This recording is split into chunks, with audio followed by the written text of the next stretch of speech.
So now, let's celebrate Black History Month. So why do we celebrate Black History Month? Let's find out. The history of Black History Month.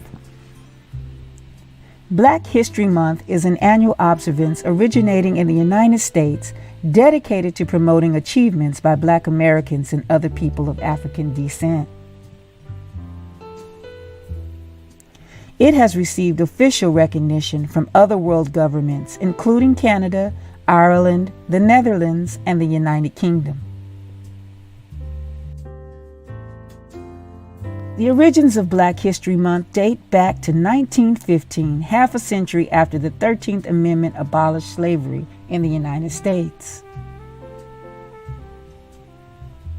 That year, Carter G. Woodson and Jesse E. Moreland founded the Association for the Study of Negro Life and History, ASNLH. The organization was dedicated to promoting achievements by Black Americans and other people of African descent. In 1926, the ASALH decided to sponsor a National Negro History Week. The second week of February was chosen as the time as it coincides with the birthdays of Abraham Lincoln and Frederick Douglass. The event inspired schools and communities nationwide to organize local celebrations, establish history clubs, and host performances and lectures. By 1929, Negro History Week was met with enthusiastic response. Black history clubs were created, and the event gained the interest of teachers and progressive white Americans. In the decades that followed, mayors of cities across the country began issuing yearly proclamations recognizing Negro History Week. By the late 1960s, thanks in part to the Civil Rights Movement and a growing awareness of Black identity, Negro History Week had evolved into Black History Month on many college campuses.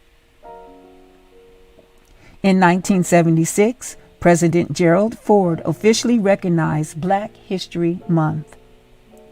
Ford called upon the public to seize the opportunity to honor the too often neglected accomplishments of Black Americans in every area of endeavor throughout our history. Since then, every American president has designated February as Black History Month and endorsed a specific theme. Now, let's talk about Black American church history. Historically, the African American church has been the saving grace for communities of color. It was in the church that the African American voice could be expressed and heard. It was in the church that the African American children were trained to become leaders in the community. Not only did the church offer hope, it embodied and sustained life. In 1619, 20 African slaves were sold in Jamestown, Virginia. They were the first Africans sold on American shores.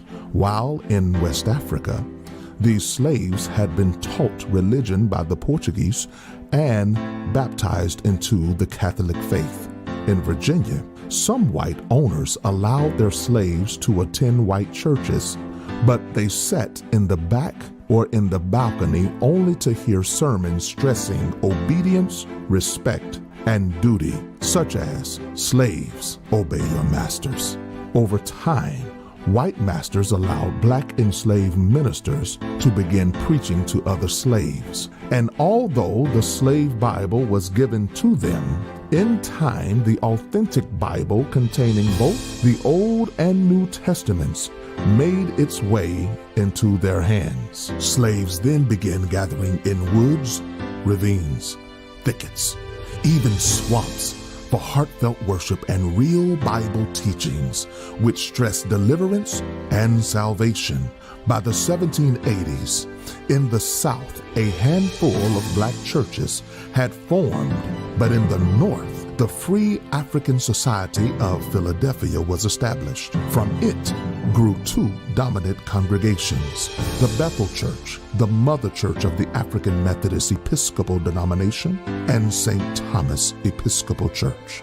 With the abolishment of slavery in the North in 1804, Northern black churches organized missions to the South around the late 1860s to help those newly freed slaves develop the skills and talents needed to lead independent lives. African American missionaries such as AME Bishop Daniel Alexander Payne established educational institutions and sent missionaries to teach reading and math to those who had been denied an education. Over time, these missionary efforts led to the establishment of many historically black universities and colleges, such as the University of Arkansas at Pine Bluff and Morehouse College.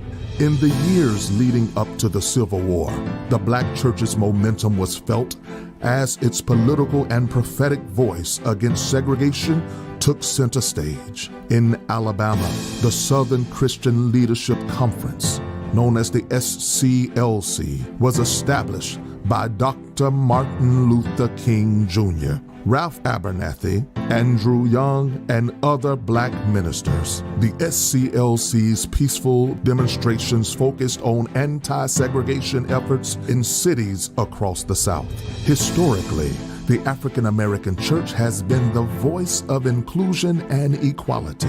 Even today, while many white churches choose to be silent, it has been the black church that has been the leading voice, championing issues of race and revealing the heart of God for all people. The black church will continue to offer affirmation and dignity. It will continue to be the place where we can think out, pray out, and shout out the troubles of this world. It will forever remain a safe haven for all Christians regardless of color in a nation that continues to be defined by race and class. Thank you for joining me today on my A Real Ministry live stream. I trust that you've enjoyed this week's presentation of A Real Ministry Evangelist Ayanna Bereal celebrating Black History Month. I'll look to see you again right here next week. For more information, please visit my website at http://ayannaberealministries.org. Thank you for your support of A Real Ministry.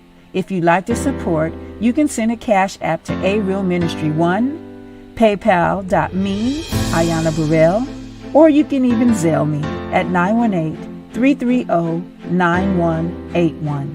I appreciate your support. God bless you.